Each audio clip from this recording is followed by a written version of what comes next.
Evelyn. I can do that myself. It's fine. Your hand's bothering you. Remember. I sat across the table, watching my wife Evelyn Hayes peel shrimp for Seth Colton, her junior from the research lab. Her movements were practiced. She squeezed the shell open, and the meat slid out whole, tail intact. She didn't look at me. Seth didn't even protest. He just smiled faintly. Thanks, Evelyn. I said nothing. I set my fork down. Aren't you going to eat? She looked up. Not hungry. I'm Julian Voss, her legal husband, and the only person at this table who didn't need to curry favor with anyone. Everyone knew this was a marriage of convenience. She was gentle, presentable, discreet, the perfect wife by anyone's standards.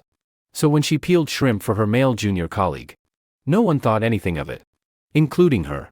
When we got home, I grabbed her by the back of the neck and made her kneel. She froze.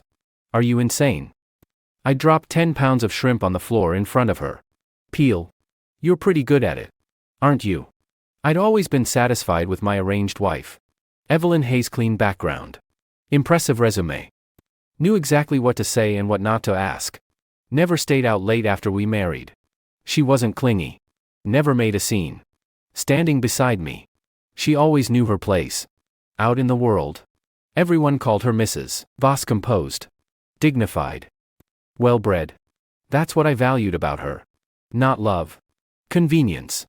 I have a thing about cleanliness, not physical cleanliness, but relational. I don't like messy entanglements. I don't tolerate blurred lines. So for 2 years of marriage, I'd given her all the respect she was due. She wanted status. I gave her status. She wanted a social circle. I didn't stand in her way. Until that dinner. It was a standard business dinner, several families from the industry, plus her advisor and a few graduate students. The table was large. The dishes varied. The atmosphere polite but not warm. Seth Colton was there. He was Evelyn's junior in the lab. 3 years younger. Working on his master's. Not tall. Soft-spoken. Always with that ingratiating look in his eyes. I'd seen him a few times before. Every time we met, he'd stand and greet me respectfully, Mr. Voss, humble in tone. But his eyes always lingered on Evelyn a beat too long. I didn't care. People like him weren't worth my attention. The dishes came out fast. When the shrimp platter arrived, Evelyn slipped on disposable gloves like it was second nature. She peeled them expertly. Not the fumbling of someone who does it occasionally. Automatic. She'd pinch the shell, twist once, and the whole meat came out clean. Tail still attached. She peeled the first one. Didn't put it in my bowl. Reached across the table and dropped it onto Seth's plate. Casual. No fanfare. No hesitation. Seth looked up and smiled. Thanks, Evelyn. He said like this was perfectly normal. Like he was entitled to it. My fork froze midair. People around the table were talking about projects. Taking calls. No one noticed. Evelyn kept her head down and peeled a second one. Also for him. By the third? She didn't even need to check where he was sitting. She just reached out. And her hand found the plate. I watched the pile of discarded shells grow by her hand. She was focused. There was this faint, almost imperceptible smile at the corner of her mouth. This wasn't politeness. This was habit. I said nothing. I didn't even look at her. I just slowly set down my fork, took a sip of water, and filed the moment away. Most people think if you don't make a scene, everything's fine. It's not. I was confirming. Confirming whether she just wasn't paying attention or whether she genuinely didn't see a problem. After dinner, I drove her home as usual. The car was quiet. She asked if I was tired. I hummed. She didn't push. At home, I washed my hands and changed as usual. She was in the kitchen pouring water. Her back to me exactly like any other night. If not for the pile of shrimp shells, I might have thought I'd imagined it. I sat on the couch. She brought me a glass. When she leaned forward, her hair fell forward, soft and straight. I took the glass. Didn't drink. Evelyn. She looked up. Eyes clear. Yes. I stood and set the glass back on the coffee table. Kneel. She blinked. Not fear. Confusion. What? I didn't repeat myself. I just stepped forward. Pressed my hand to the back of her neck, not hard, but enough that she couldn't pull away. She bent forward, knees hitting the floor. And only then did she realize something was very wrong. "Julian, what are you doing?" Her voice tightened. I didn't answer.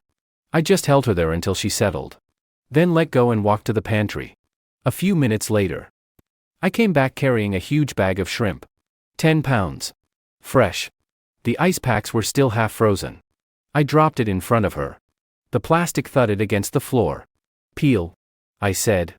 All the color drained from her face. "Are you crazy? Over something that small?" Finally. She knew what this was about. "I just peeled a few shrimp for Seth. Is this really necessary?" She looked up at me indignant. Confused. A little angry at the audacity.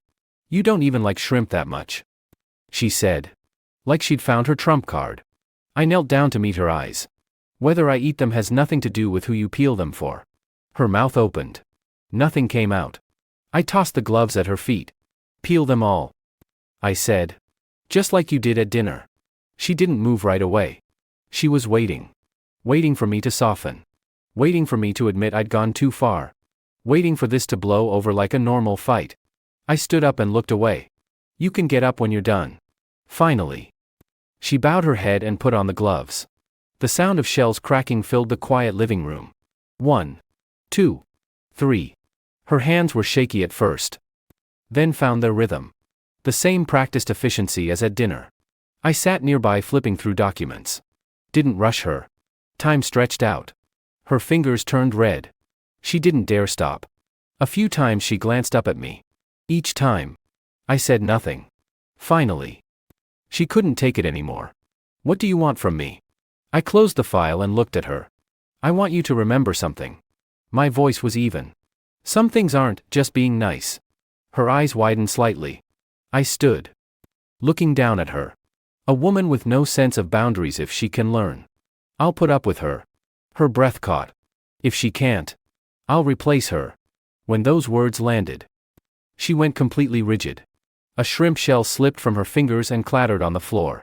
I didn't say another word. That night, I made her peel all 10 pounds. No shouting. No shoving. Just shrimp shells piling up across the floor. Before I turned off the light in my study, I glanced at her one last time. She was still kneeling there. Back straight, stubborn. Or just holding on. When dawn broke, the house was quiet. Evelyn was in the kitchen frying eggs, keeping the noise down like she was trying not to wake me. She saw me come out, paused, then turned down the flame. "You didn't sleep much last night." She slid a plate toward me. Voice soft. "Maybe go into the office later today." I sat down. Didn't look at her. "Schedule stays the same." She nodded and handed me my coffee. Standing by like she always did. Waiting for me to take that first sip? I didn't. She caught on fast. "Are you still mad?" She tried a smile. Tentative. "I know I messed up yesterday. It won't happen again." Her tone was casual, like this was a small mistake that could be forgiven. I pushed the coffee cup back. "I'm leaving after breakfast."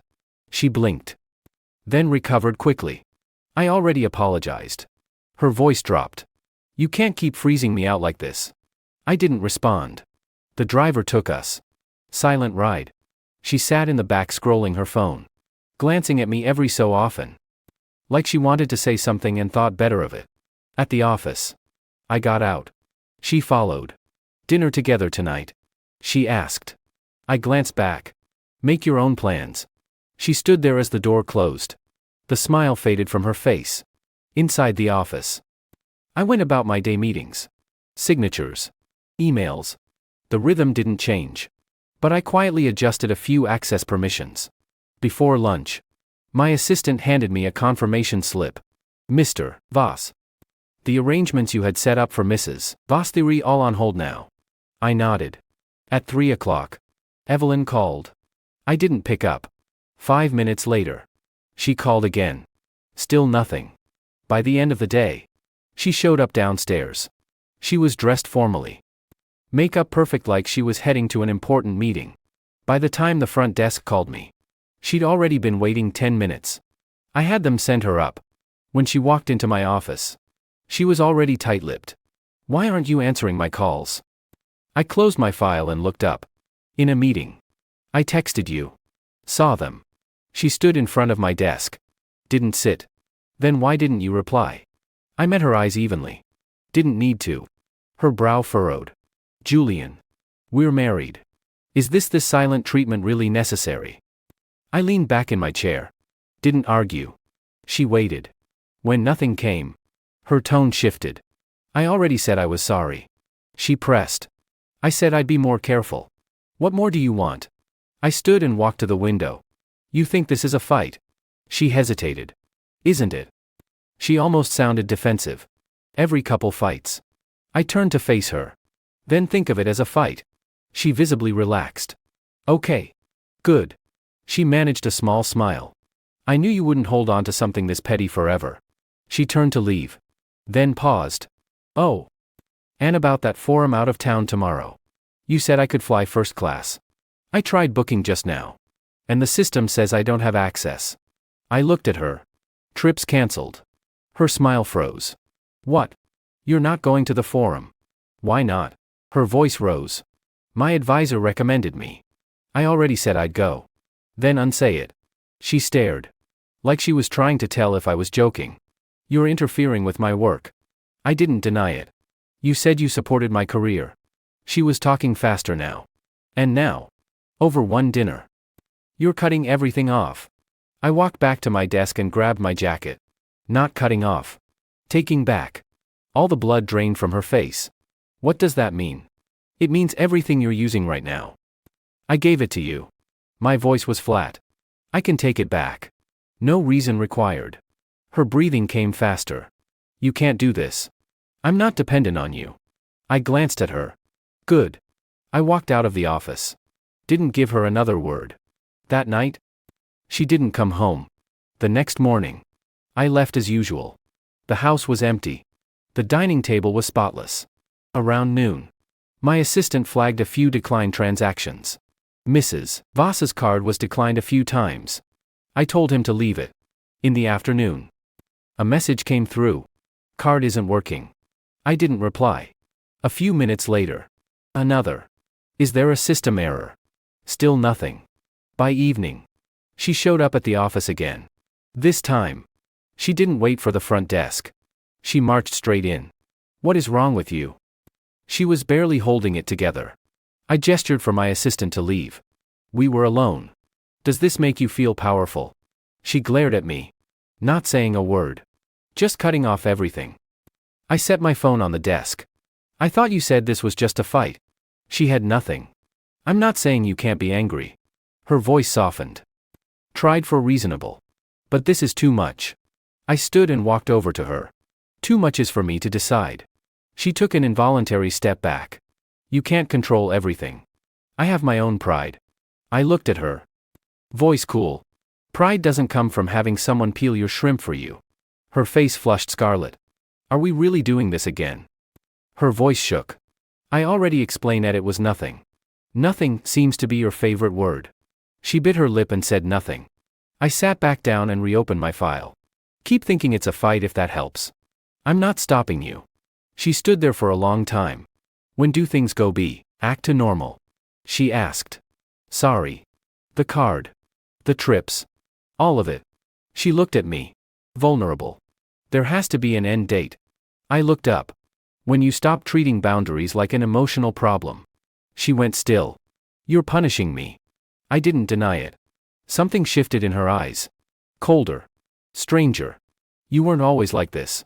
I closed the file. Neither were you. Her mouth opened. Nothing came out. After Evelyn left. I had my assistant push back my evening dinner by half an hour. I wasn't in a hurry to go home. She wanted to treat this like a marital spat. I was going to treat it like a matter of principle. Rules aren't established by arguing. They're established by follow-through. My phone buzzed and the desk. Unknown number. I checked the area code local. I answered. Mr. Voss. The voice was soft. Too deliberately polite. It's Seth Colton. From Evelyn's lab. I said nothing. He rushed to fill the silence. Sorry to bother you. I just wanted to say something quick. I held the phone away from my ear and kept flipping through documents. Speak. He audibly exhaled. About dinner. The other night, I heard from Evelyn that you might have gotten the wrong idea. His voice was low. It's really nothing. We're just lab mates. She looks out for me. That's all. Looks out for you by peeling your shrimp. He paused, choosing his words. I had a rash on my hands. He said quickly. Shellfish irritates it. I was embarrassed to say anything. And Evelyn's nice. She didn't want me to feel awkward. So she just helped out. I didn't laugh. I didn't push back. The smoother the lie, the more rehearsed it was. He kept going. Evelyn's been really upset these past few days. She cares about you a lot. She's normally so strong at the university, one of the only people who can make her back down. She kept saying last night how strict you are. And how she wants to do better. That was the line that crossed. He was speaking for her. And quietly painting me as the villain. I closed the file. My voice was steady. Why are you telling me all this? What do you want? He panicked. Nothing. Nothing at all. I just hate that the two of you are fighting because of me. I really don't want to cause trouble. Look. I'll keep my distance from now on. All project communication goes through the advisor or the group chat. No unknown. He said it so reasonably. Reasonable enough to sound like he was telling me what to do. I didn't take the bait. Who told you to call me? I asked. Another pause. Evelyn doesn't know. His voice dropped. This was my idea. She's too proud to talk about personal stuff with anyone. I hate seeing her like this. He said hate seeing her like this, softly casual. But loaded. I switched the phone to my other ear. Seth. Yes. Mr. Voss. Stay out of your senior colleague's marriage. He agreed fast. I understand. I totally get it. I just didn't want you to misjudge her. I waited a beat. Whether I misjudge her isn't your concern. I said it flatly. But if you really feel bad about this, there's something you can do. Anything. Stop calling me Julian. We're not that close. The breathing on the other end caught. Right. He forced a laugh. Mr. Voss. Then. I hummed and was about to hang up. He rushed to add one more thing. Mr. Voss. Evelyn's a good person. She'd never do anything wrong. She's only nice to me because she's always looked out for me. I think of her like an older sister. Honestly. Like an older sister. He said it slow. Deliberate. Like he needed me to believe it. I hung up. My assistant knocked and handed me a guest list for that evening's banquet. Mr. Voss. Mr. Landon's dinner tonight. They said Mrs. Voss will be there. I scanned the list. Evelyn's name was there. With a note. +1 from the university. I didn't have to guess who. Address stays the same. I handed the list back. Time stays the same. He nodded and left. I dropped my phone in a drawer and went back to work. At 7:40. I arrived at the restaurant. The private room was already filling up. Drinks hadn't been poured yet. But the energy was building. Evelyn sat near the center in a dark green dress. Holding a water glass. Talking to someone with that perfect smile. When she saw me walk in, her face lit up. She stood. You came. Her voice was soft. I wasn't sure you would. I didn't respond. My gaze moved past her to the man sitting beside her. Seth stood up too. Hands folded in front of him, polite. Student polite. Mr. Voss. He was careful. Thank you for coming. I nodded. Didn't linger on him. Evelyn reached for my chair. Trying to be close. I pulled it out myself and sat down. Her hand hung in the air for a second. Then fell back to her lap like nothing had happened. Mr. Landon came in with a drink. Toasted me first. Then grinned. Perfect timing. Mr. Voss. Professor Hayes brought her protege along, says the kid's sharp. Wanted us to meet him. Evelyn smiled naturally. Seth's good. Hard worker. Very responsible. Seth ducked his head. Evelyn's too kind.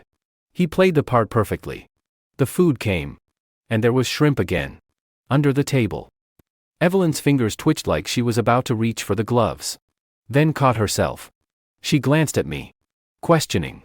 I gave nothing away. Her hand settled back in her lap. She picked up her teacup and took a sip. The smile was strained. Seth. Meanwhile. Knew how to make himself seen. He went around pouring drinks for the senior guests. Serving food. Didn't say much. But every other line was about how Evelyn took me under her wing or I wouldn't be here without Evelyn's guidance. Mr. Landon ate it up. Professor Hayes. You've got a good one there.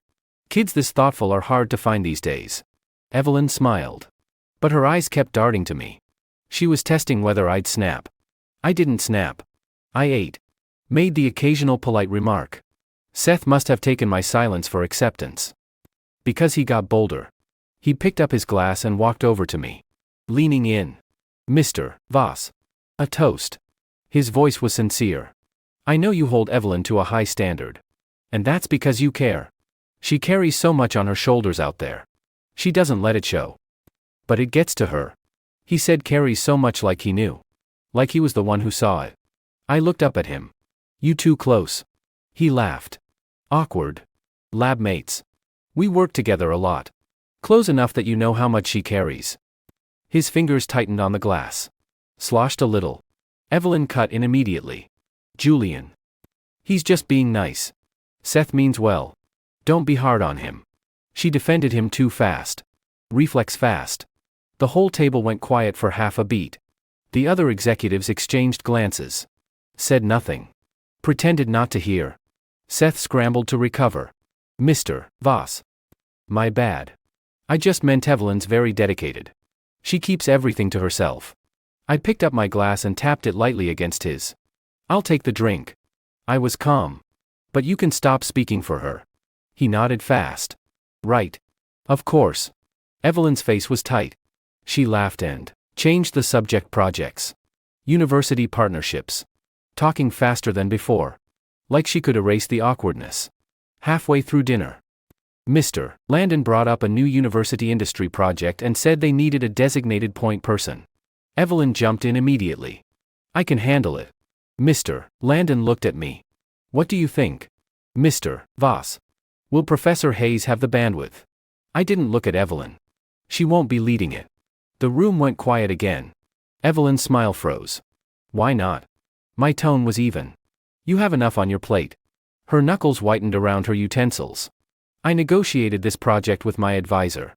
Her voice was low. Tight. I'm the right person for it. Seth looked up too like he was about to say something. Then thought better of it. Set down his glass. Put on his best innocent face.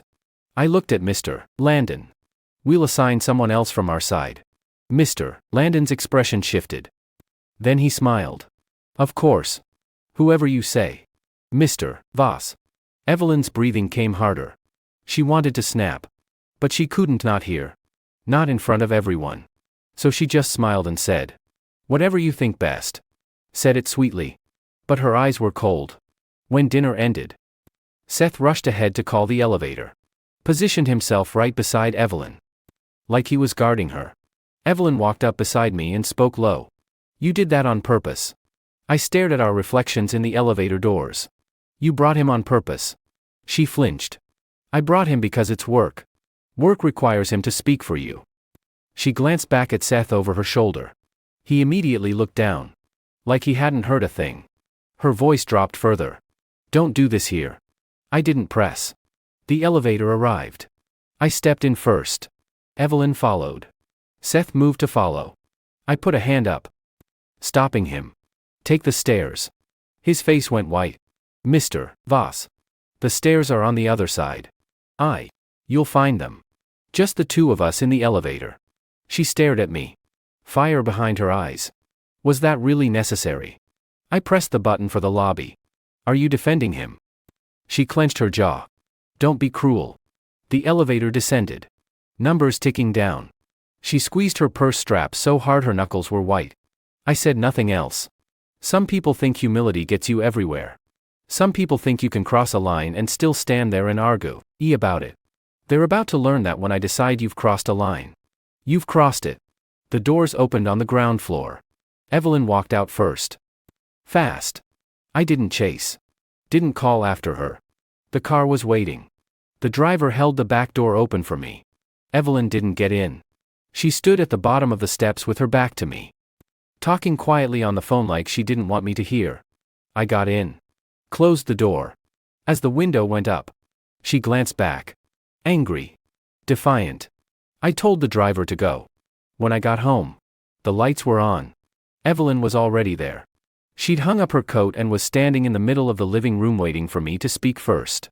I changed my shoes, washed my hands, took my time. Finally. She couldn't wait anymore. What was that tonight? She was trying to keep her voice down. Embarrassing me in front of everyone like that. How am I supposed to show my face? I looked up. You're pretty good at showing faces. You showed a whole lot of care for your junior colleague. After all. Her jaw tightened. We are not talking about this again. You asked what I meant. I'm telling you.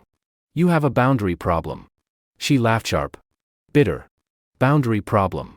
You just love that word. Don't you?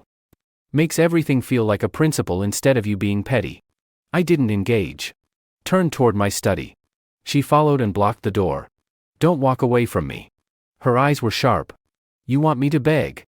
Fine. I'll beg. I've already backed down as much as I can. What more do you want? I stopped and looked at her. Back down. I repeated. You think this is about backing down? Her lips pressed together. She hesitated. Then pushed through. Okay. Fine. I handled it badly. But humiliating me like that. 10 pounds of shrimp. Don't you think that went too far? Whether it went too far isn't the question. I was calm. The question is what you were thinking when you did it. She had nothing.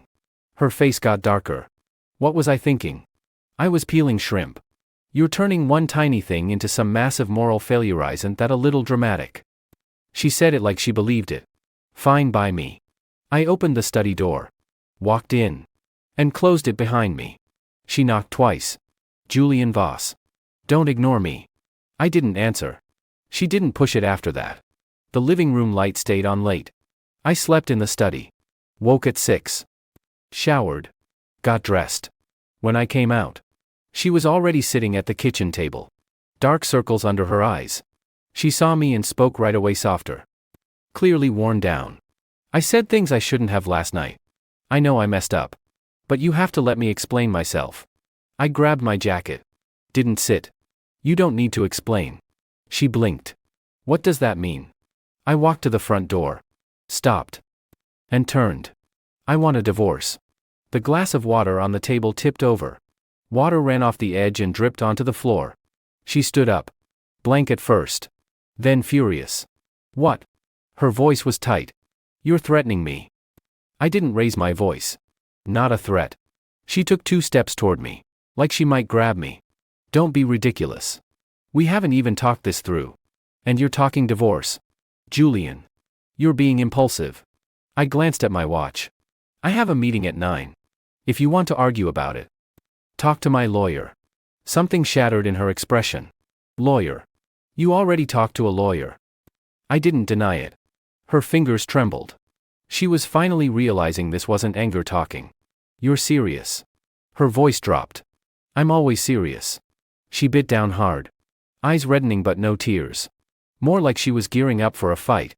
Is this about Seth? She pressed. You've been waiting for an excuse. Haven't you? Blame everything on me so you can walk away clean. I looked at her. You brought him to my dinner. You let him stand beside you and speak for you. That was your choice. He was there for the collaboration.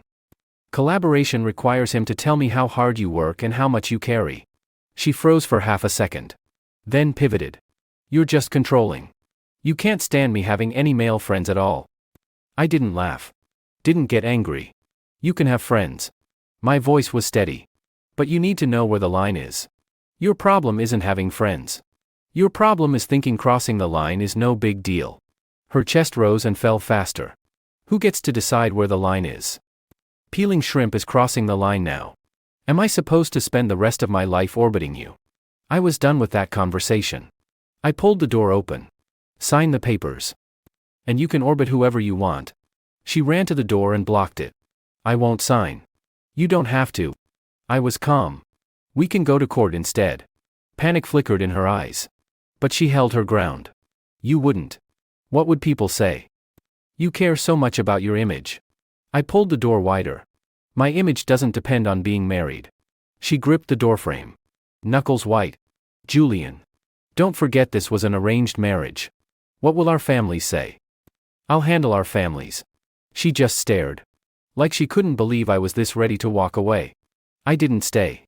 I walked out and got in the car. Not long after, my assistant sent a file to my tablet, the first draft of the divorce agreement from the lawyer. I scanned it. Clean terms. Premarital assets stay separate.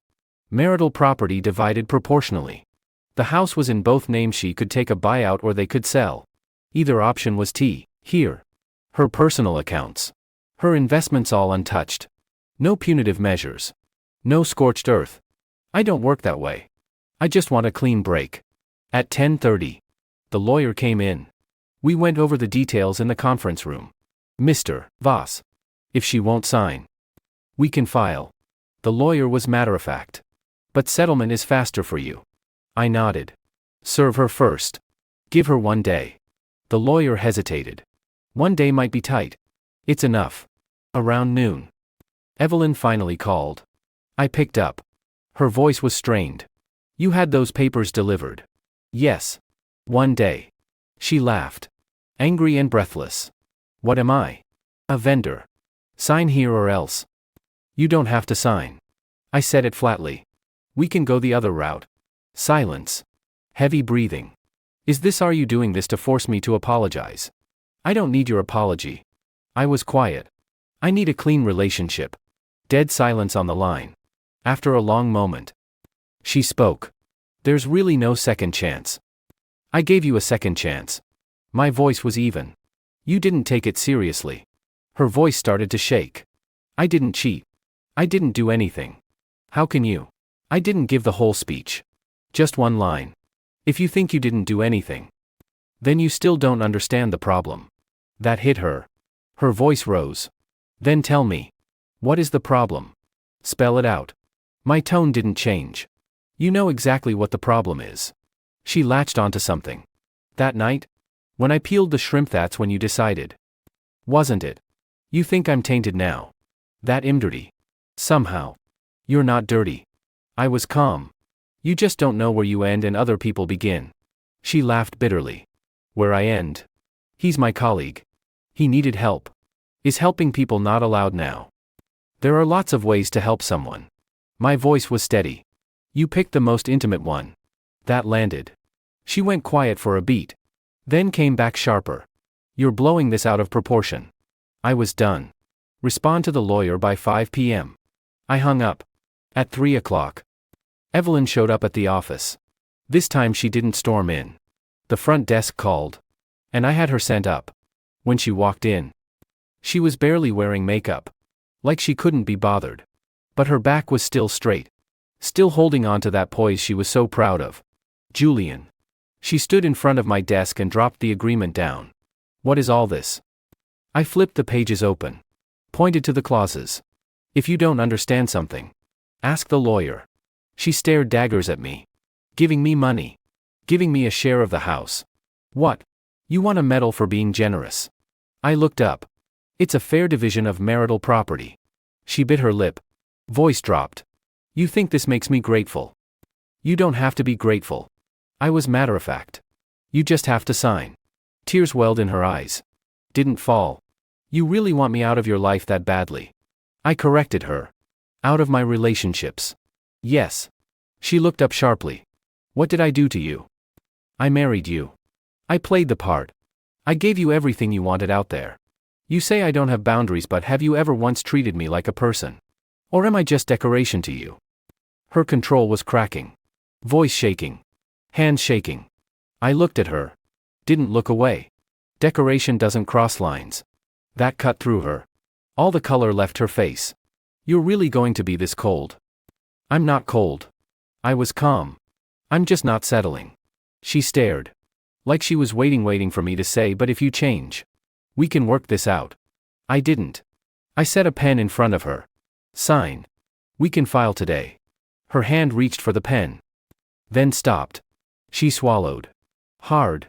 What if I don't? You don't have to. My voice was even. The outcome's the same. Just takes longer. Something in her eyes broke. Not anger. Not hurt. Just empty. She sat down slowly. Picked up the pen. Held it above the paper for a long time. Julian. Her voice was barely there. You won't regret this. I didn't answer the regret question. I don't need a wife. Her hand trembled. The pen scratched a thin line across the paper. I finished the thought. As calm as if I were closing a deal. I need someone who knows where the line is. Her eyes were red-rimmed. Finally. She signed. When she put the pen down, her hand fell to her side like it had no weight left. She looked up at me. Lips pale. So this wasn't a threat. I put the agreement away and pressed the intercom. Send the lawyer in. The day the divorce was final. I had the driver take me to the family estate. Had the conversation that needed having. This was an arranged marriage. Not a romance. Paperwork done. Pleasantries exchanged, wrong timing. Wish each other well. Her family didn't look happy. But no one pressed for details. They cared about outcomes and boundaries. My answer was clear enough. Evelyn didn't come back to the house. She moved into her premarital apartment. Nice neighborhood. Good build-out. She'd bought it herself. I never touched it. She probably thought she was just changing addresses. Same circle. Same job. Same life. The next morning, my assistant handed me a partnership contact sheet. 2 projects that had Evelyn listed as the university liaison.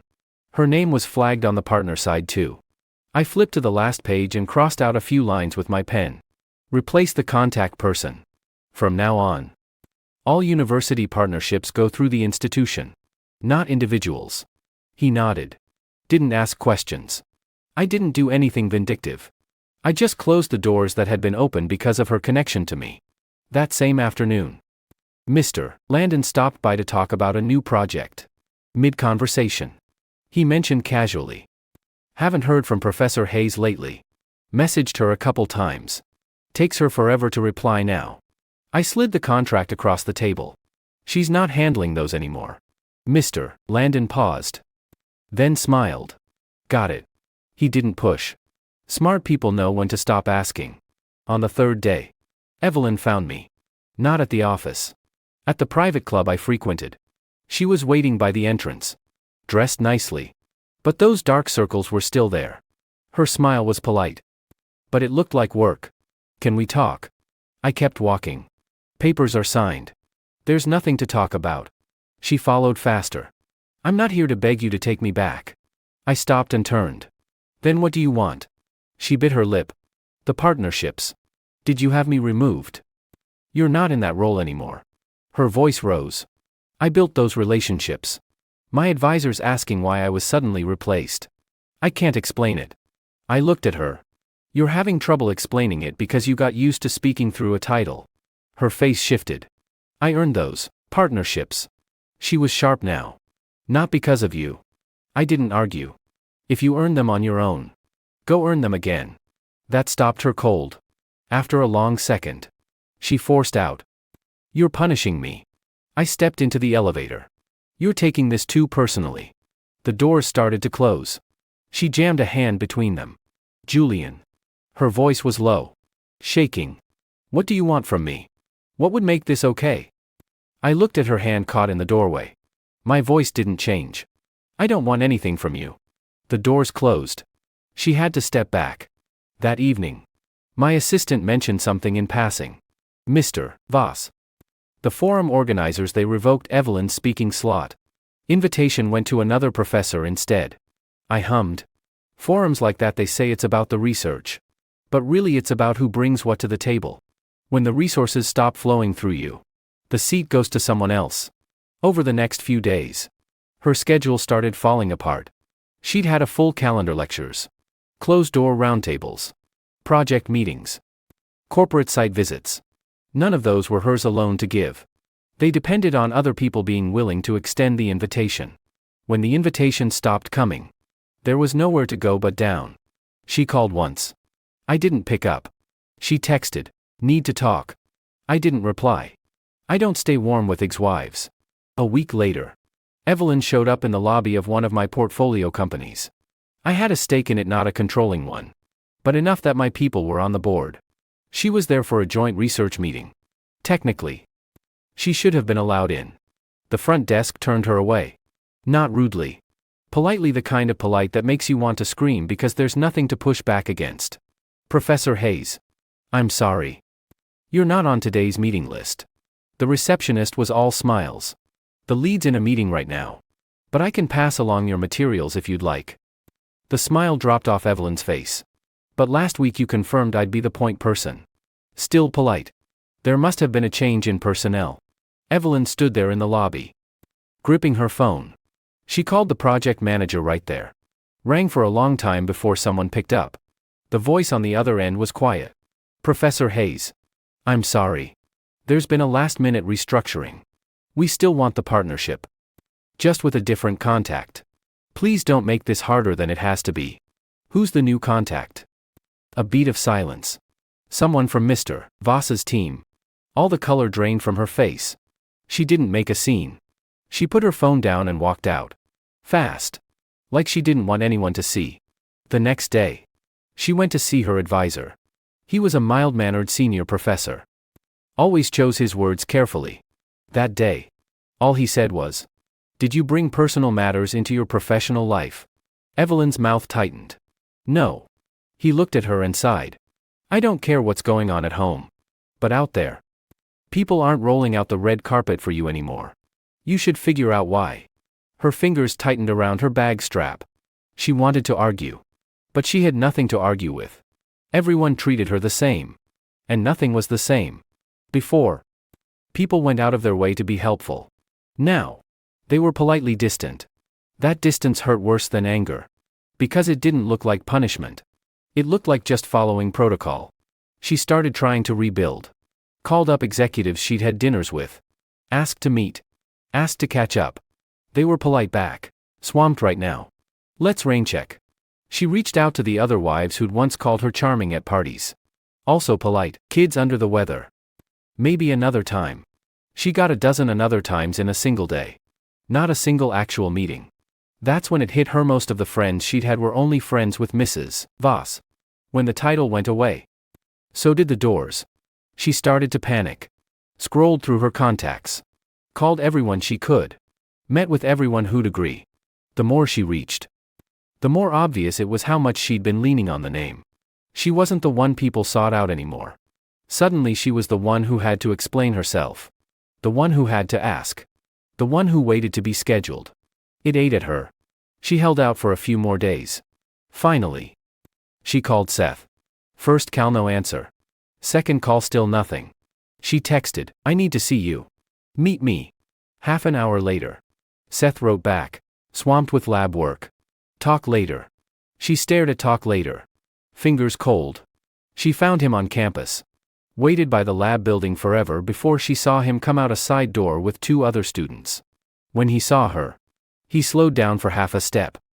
Then looked away and kept walking. Evelyn hurried after him and grabbed his sleeve. Seth. Her voice was tight. Are you avoiding me?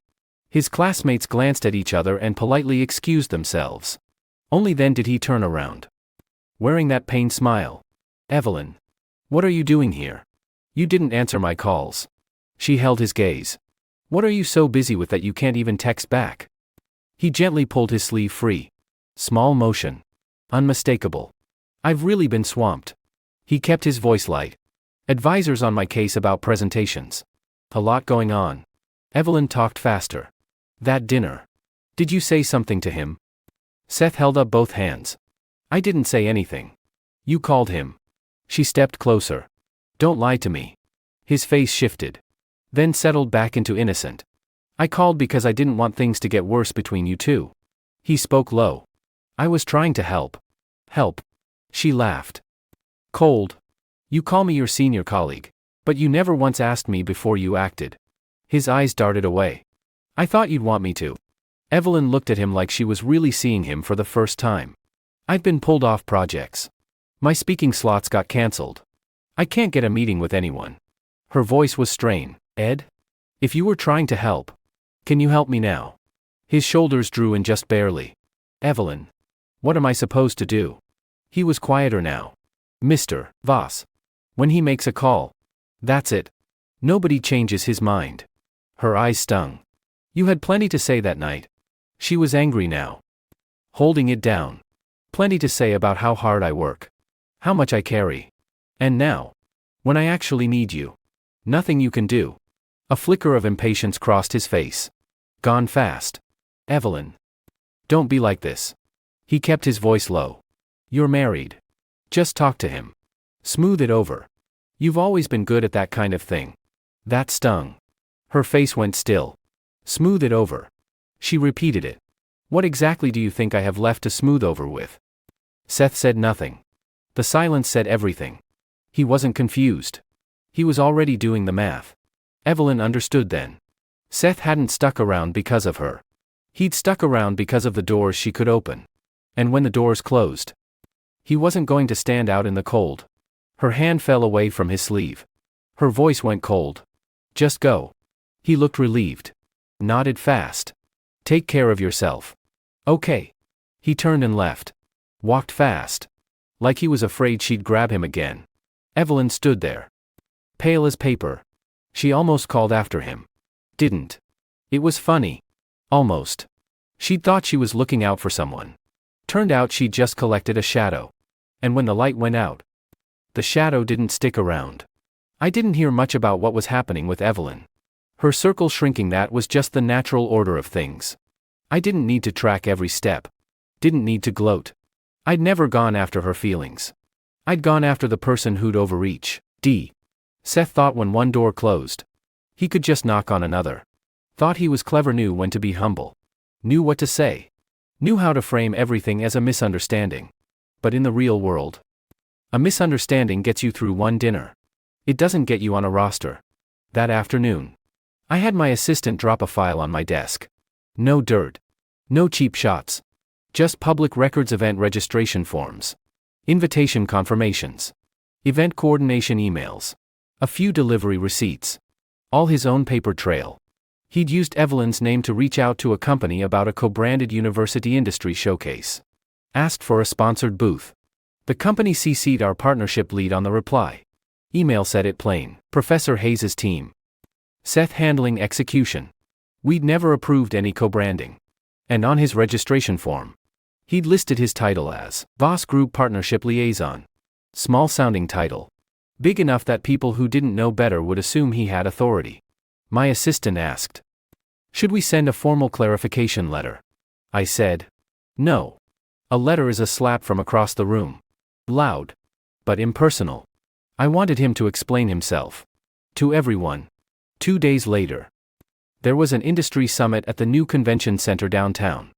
Hosted by the trade association. Mix of corporations. Universities. A few foundation reps. Evelyn used to be a regular at these things, good speaker. Polished presence. Easy to showcase as the face of the program.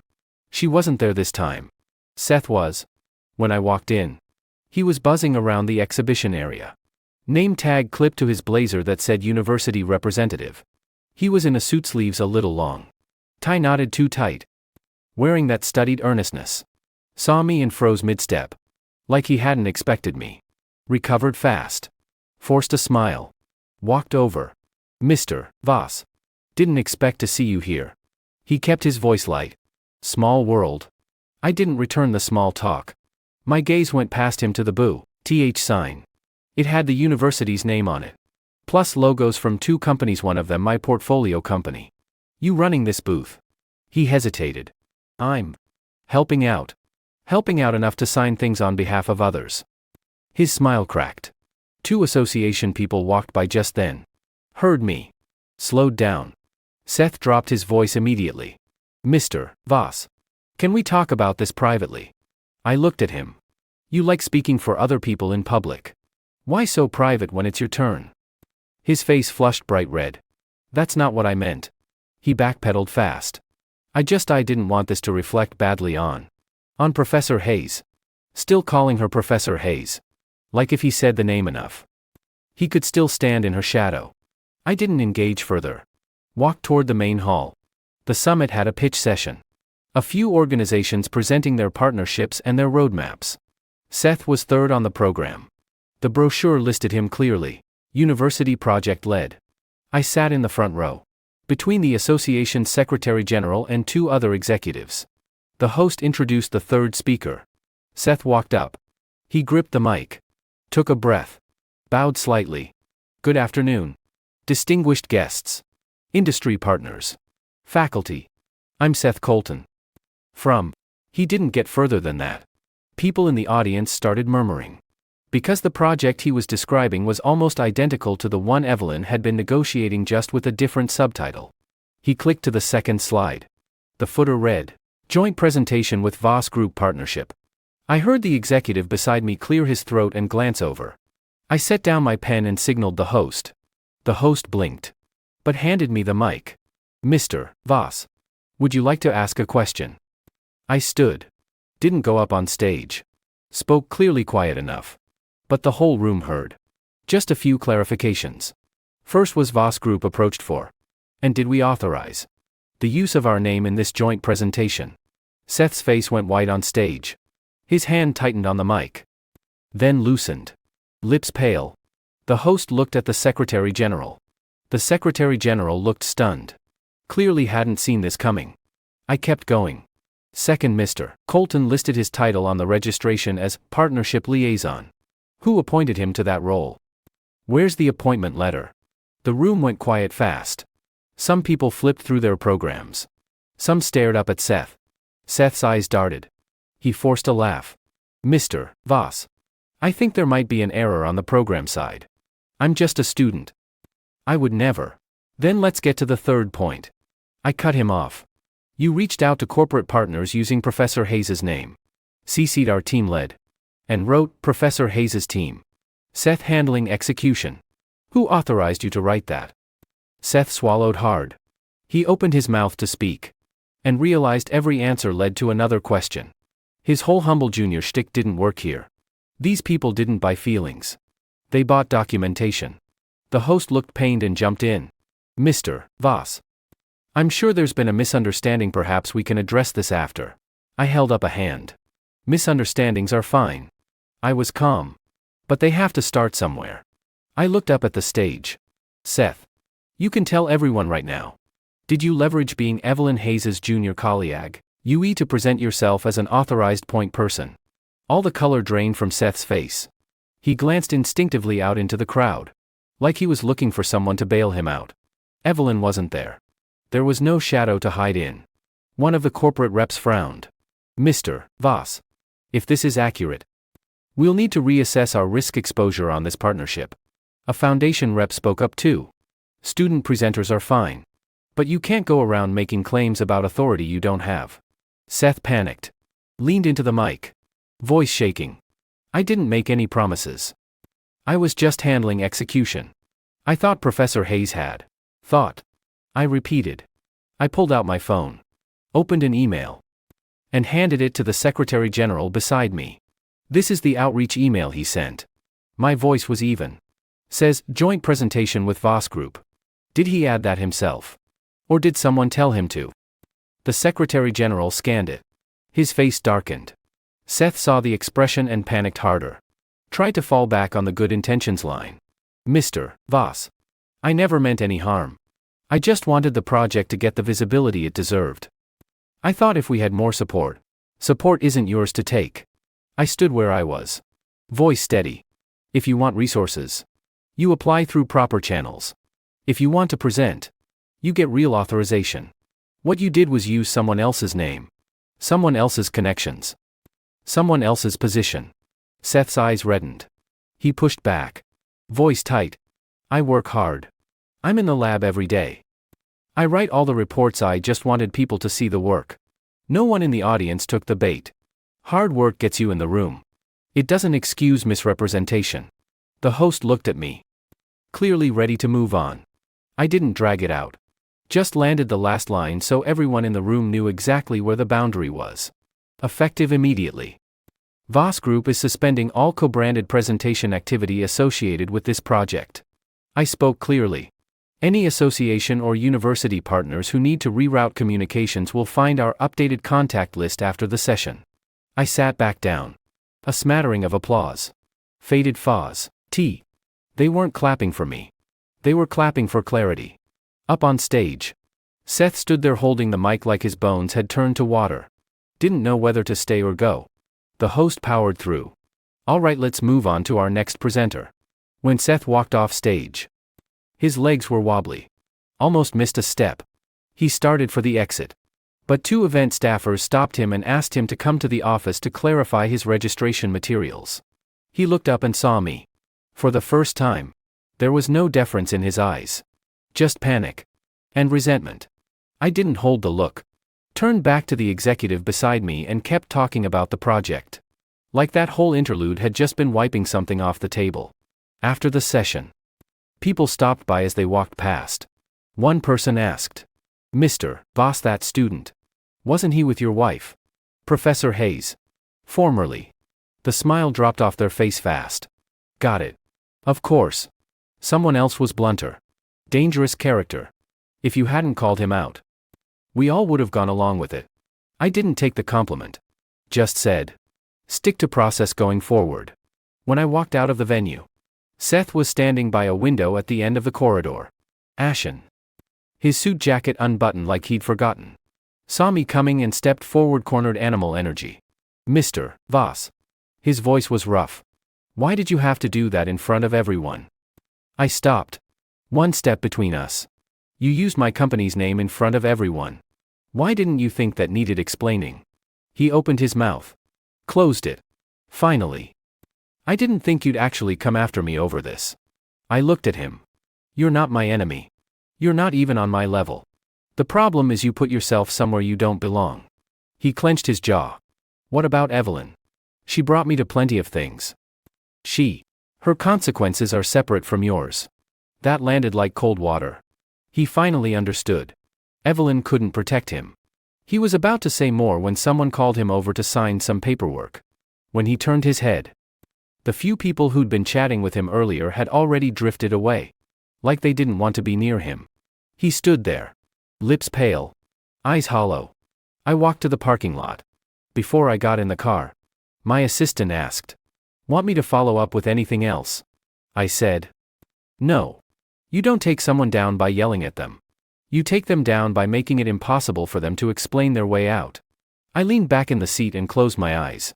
Once you lose people's trust, everything you say sounds like an excuse. After the convention center incident, my phone was quiet for 2 days.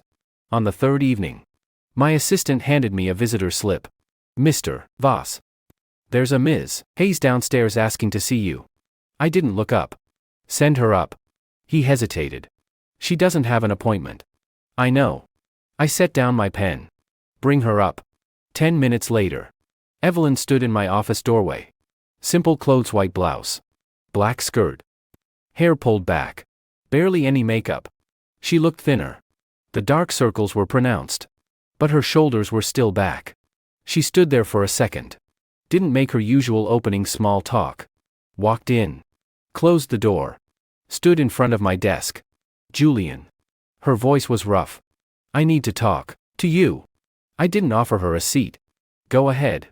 She set her bag on the back of a chair. Clasped her hands. Knuckles white. "I know you don't want to hear excuses." She spoke carefully. "And I'm not going to make any. I just need to know, have you already decided? No second chances at all." I looked at her. "You came here to ask.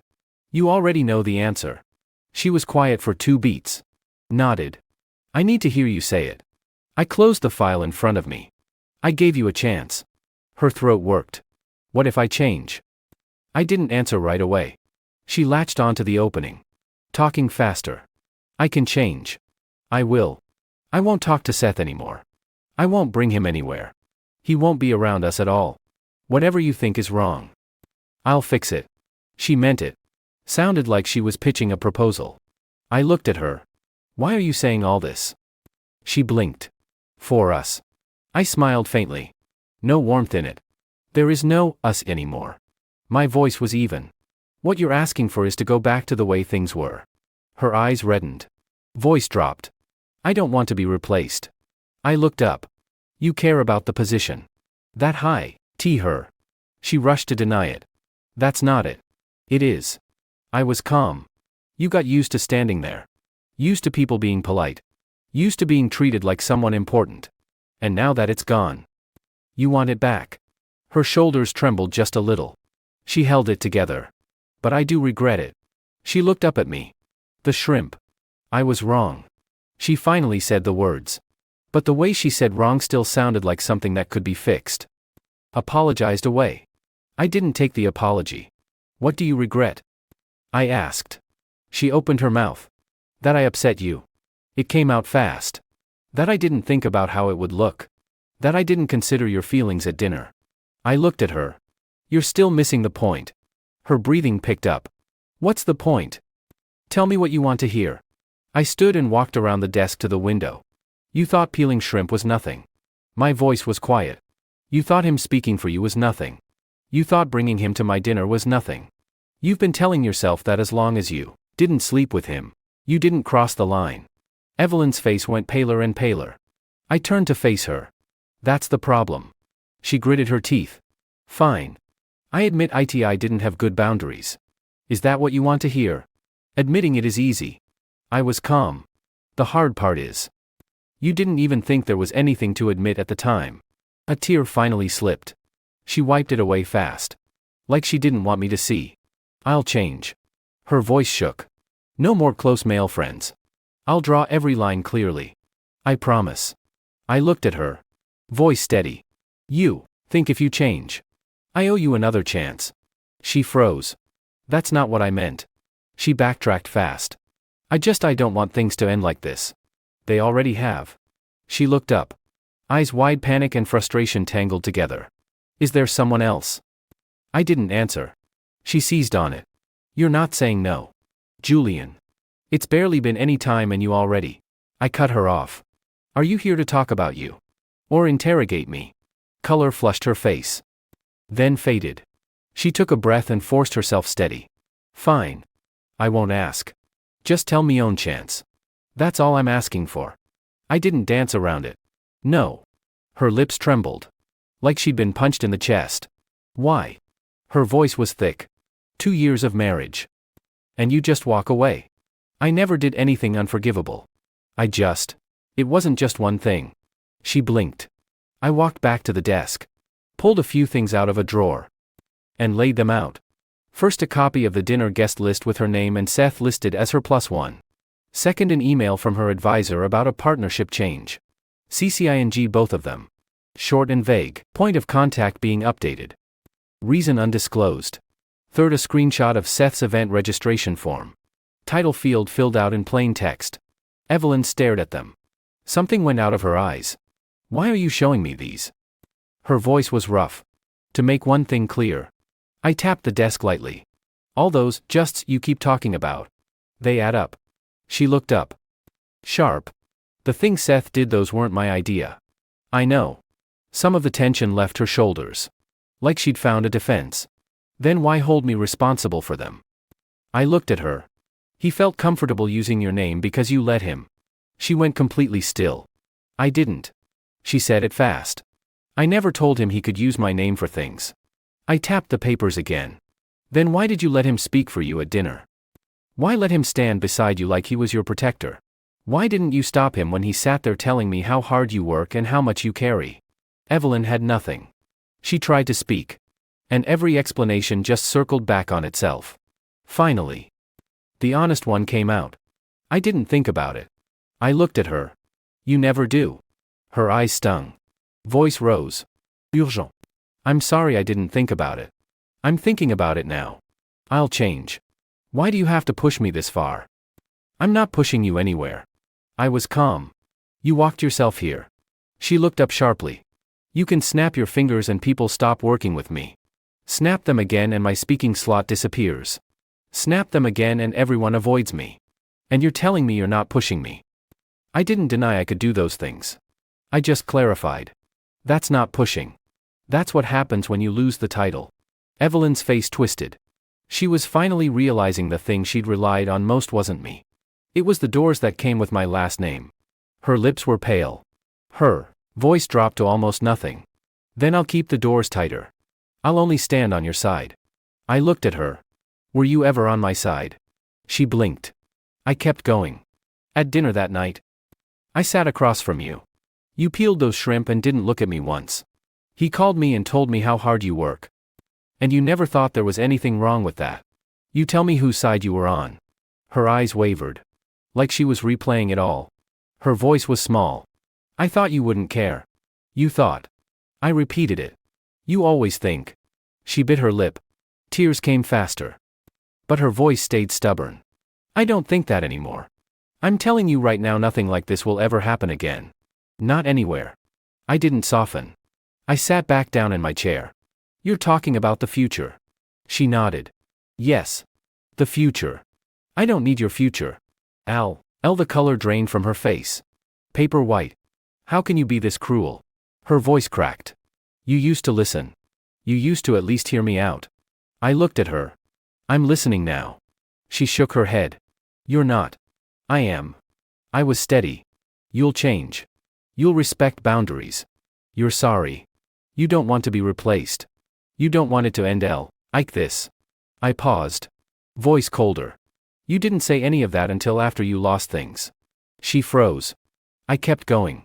You're not here because you suddenly understand boundaries. You're here because you finally understand consequences. Evelyn's breath came in shakes. Like I'd torn something open and she couldn't look away.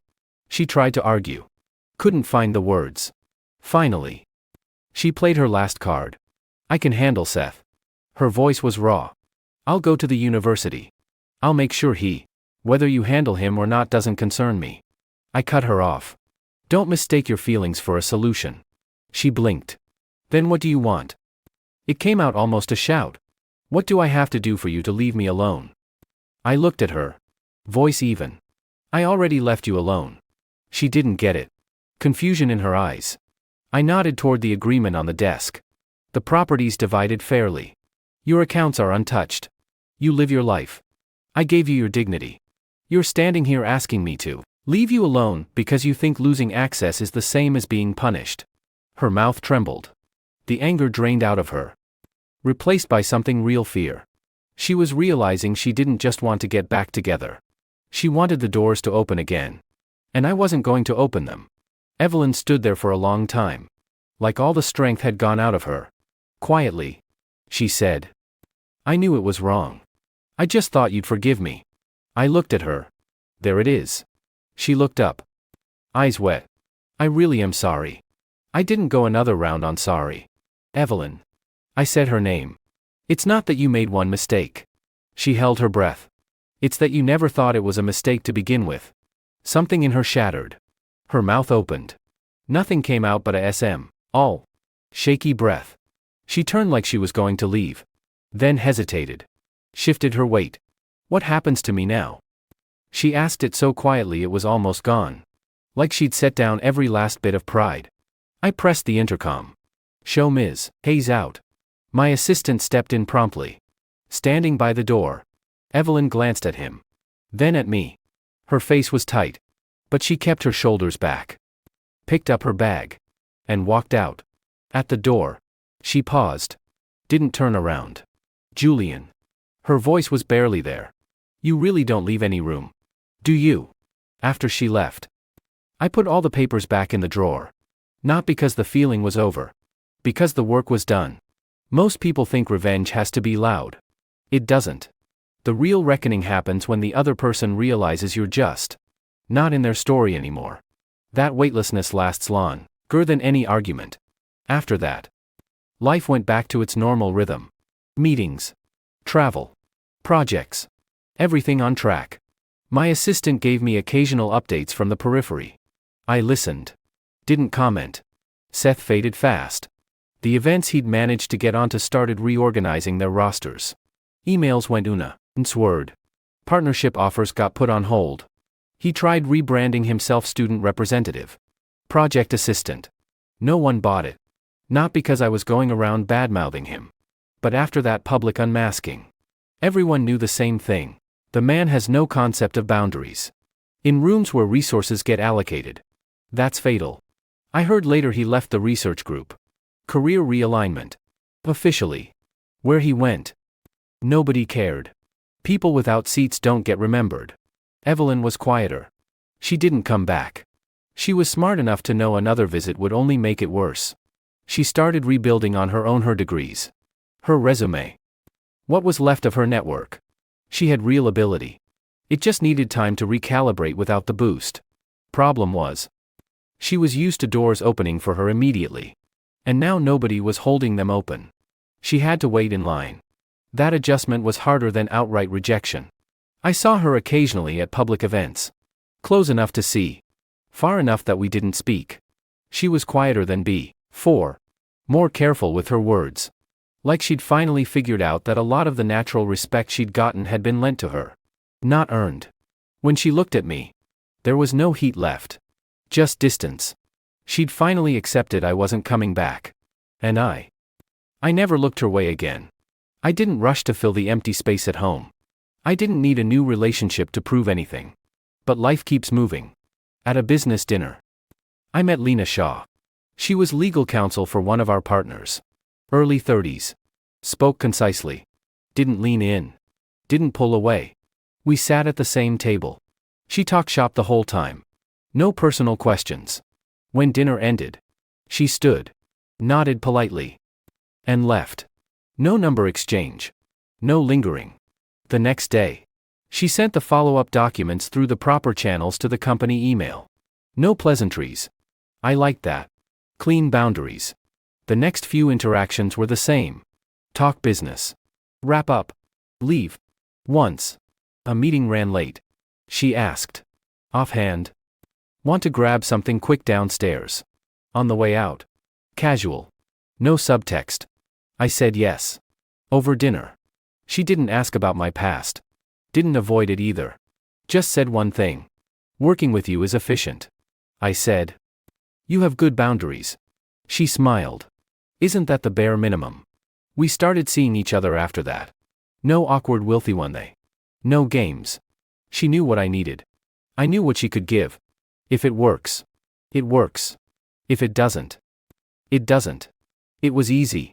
Not because she was better than Evelyn. Because she knew exactly where to stand from day one. Time moved forward. Things settled. I stopped hearing about Evelyn. Stopped hearing Seth's name. Occasionally someone would mention it in passing. Your ex-wife. I think she's doing independent consulting now. I'd just hum. The past doesn't need revisiting. It's already expired. One night. I came home. The kitchen was clean. Lena was at the counter. Putting peeled shrimp onto a plate. Clean. Efficient motions. No gloves. Shells came off whole. Nothing fancy. She dropped them into a pan and looked over her shoulder at me. Want some? You go ahead. She nodded. Didn't push. The whole time. She didn't lean into my space. Didn't automatically reach to put one on my plate. Just did her own thing. In that moment, I realized my thing about cleanliness was never about keeping people at a distance. It was about refusing chaos. Refusing ambiguity. Refusing people who cross lines and then act like they had no way of knowing. I sat down at the table. She brought the food over. Clean light. Clear SME, LL. I was sure of one thing. People who don't know where the line is don't get to stand beside me.